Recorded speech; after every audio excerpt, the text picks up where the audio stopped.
Remember to fill out your tourney brackets now on the Fox Sports Radio Bracket Challenge. Visit foxsportsradio.com now to register, fill out your bracket, and get the rules. Fox Sports Radio hosts and fellow listeners are going to compete to see who has the best bracket. The winning bracket wins the ultimate college sports trip for you and a friend with a $2,000 Graduate Hotels gift card and a $1,500 travel credit and a basketball swag bag. So this is worth trying, guys. FoxSportsRadio.com. The bracket challenge is live right now, and it's presented by Graduate Hotels, where college fans stay, and by Tractor Supply. My goal is to do better than Doug Gottlieb because he's the guy I know. No, he's the guy that if you ask me, Rich, what acquaintance, buddy, coworker knows the most about college hoops? I'd say Doug Gottlieb.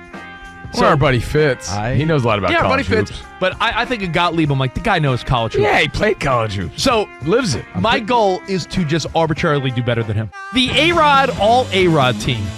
Yeah, he went onto social media and revealed his top players and coaches and pitchers by each position. He said, this is the All-AROD team of players I either played with or against. Now, there's already some controversy, though. I didn't hate any of the names he put on here, but there are some head scratchers now that I'm bringing it out to the public here on Fox Sports Radio. Again, trying to get you fired up for baseball, first day of spring. He said Lou Piniella. You said... Well, I'm sorry, what did he say?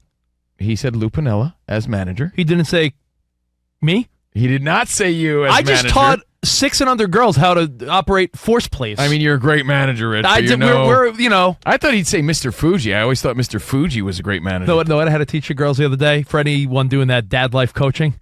When the ball stops, I'm like, you could pick it up with your bare hand. Like, kids will also try to pick it up with their glove. I'm like, this will change your life, kids. Yeah. Pick it up with your hand. Well, for manager, he said Lou Piniella. For catcher, he said Yadier Molina. It's a good choice. First base, John All-AROD. Second base, Robbie Alomar. Third base, George Brett. Bam! Everybody sort of scratched their noggin. Dan Byer was like, well, that's an odd one. We looked it up. He retired in 93. A-Rod started his rookie year in 94. So technically... disqualification. Yeah, I feel he snubbed somebody. I feel he snubbed Wade Boggs. He must not like Wade Boggs. How does he not have Wade Boggs? Yeah, Boggs played until 99. You were going to say Wade Mother I was. Boggs. Remember Wade Boggs? I said it in my brain. You know what I think of Wade Boggs? Every time I say Wade Boggs, I think not only a champion, I picture him on a horse when the Yankees won the World Series, and I pictured how Wade Boggs went from having thinning hair to a pompadour. Now, we could debate all of these things, right? Yeah, of course I do. But I looked up All-AROD, by the way. Yeah. I know he had some mammoth seasons. He batted 263 one year, All-AROD. Yeah, but you know what he also batted one year? If you're going to say he batted 263, he batted 363 one year, too. I'm sorry, 363. He's a career 295 hitter. With the Mets, he batted 354. Every team he played with, he batted over 300 with multiple times. Yeah, people speak very highly of All-AROD. I think that was a cool answer. I like that one. He's probably just giving them the props he deserves. Now, third base controversial because he didn't play with or against George Brett. He grew up admiring him just like we all did. Maybe he likes that story about George Brett eating in Vegas. Maybe. It's a classic. Look it up on YouTube. And maybe he has something against eating chicken before he's or he hates Arenado, right? Like, how about shortstop? Immediately, everybody's on the edge of their seat like, oh, he's going to snub Jeter, isn't he? Is he going to put himself? No. Cal Ripken Jr. I thought, much like our buddy Terry in the studio, how about Ozzie Smith? They played against each other.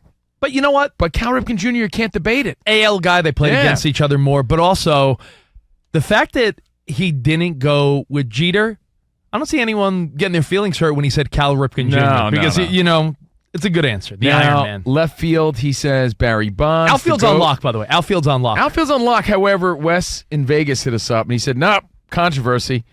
Center field, Ken Griffey Jr., they played together in Seattle. Right field, how do you not have Ichiro in there? He played with them. That's a snub in my opinion. Ichiro or Manny. But how do you say... Because Manny didn't even play right field. But he put him there. Ichiro played right field and center. So, I don't know about that one. Did he throw a DH on this list? He did not. But he did start off pitchers with 2 right-handed pitchers, 2 left-handed pitchers, and a closer. Do you want to add a DH? Because easily it's Big Papi.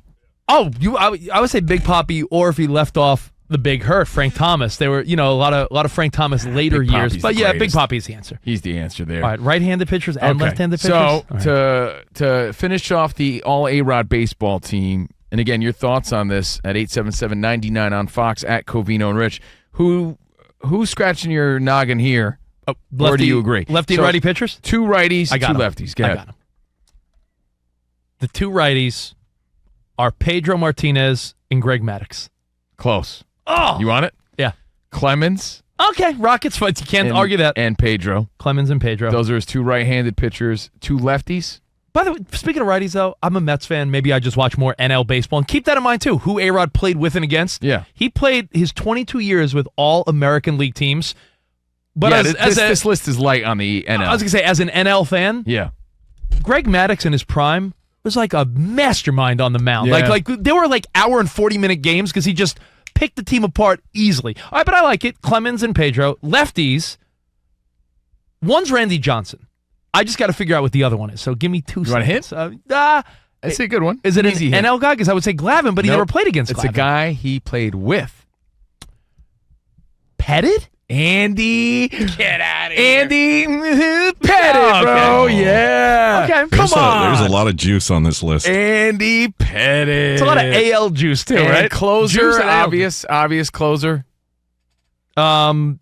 Guillermo Mota. No, I know. Mariano Rivera. Mariano Rivera. That is the All-AROD team. You can hit him up at A-Rod on social media. He threw it out there. He may have snubbed some people. He may have hurt some feelings. But, a lot of lists, a lot of times, look, Rich and I worked for Maxim Magazine. We know for fact lists are made to get people talking.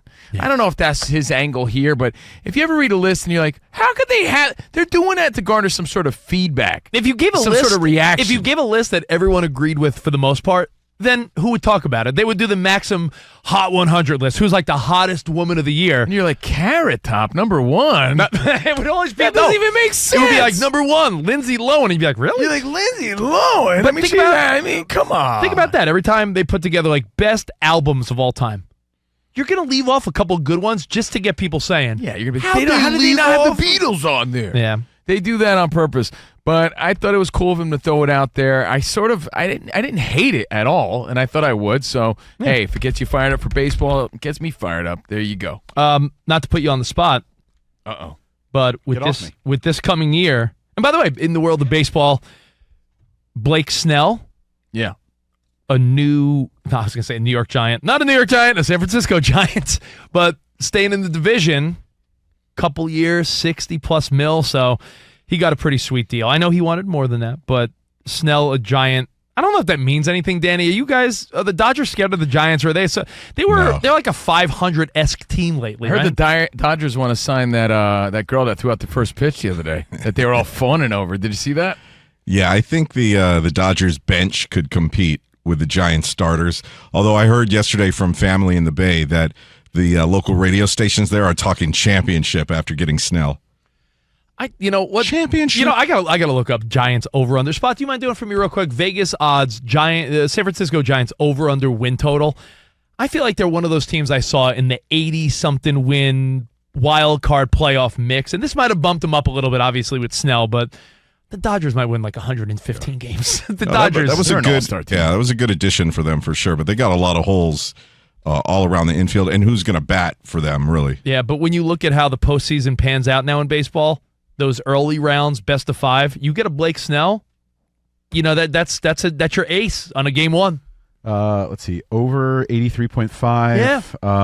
They're right in the mix with like the Mets and the Reds and teams that they figure are going to be 500-ish. Yeah, minus 110. Getting fired up for baseball? Wait. I feel like you are a little bit. A little bit, right? But I saw Edwin Diaz.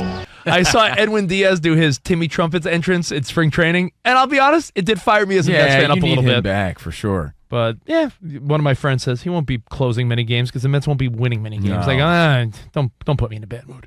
But baseball about to start. How about for the Dodgers opener? You have to be awake at 3 a.m. our time.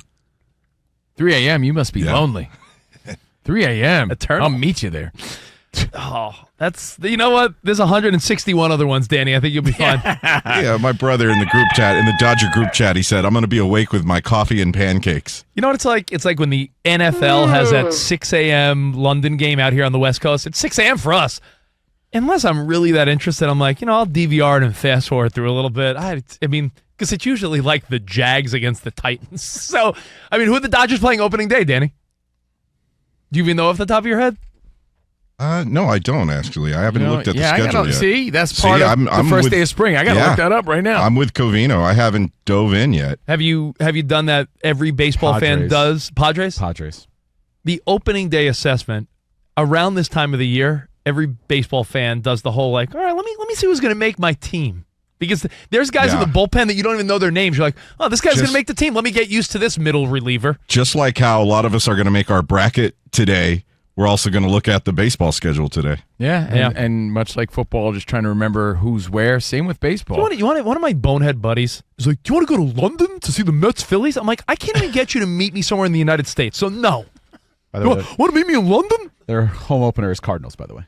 Home opener. Cardinals. Home opener, Cardinals.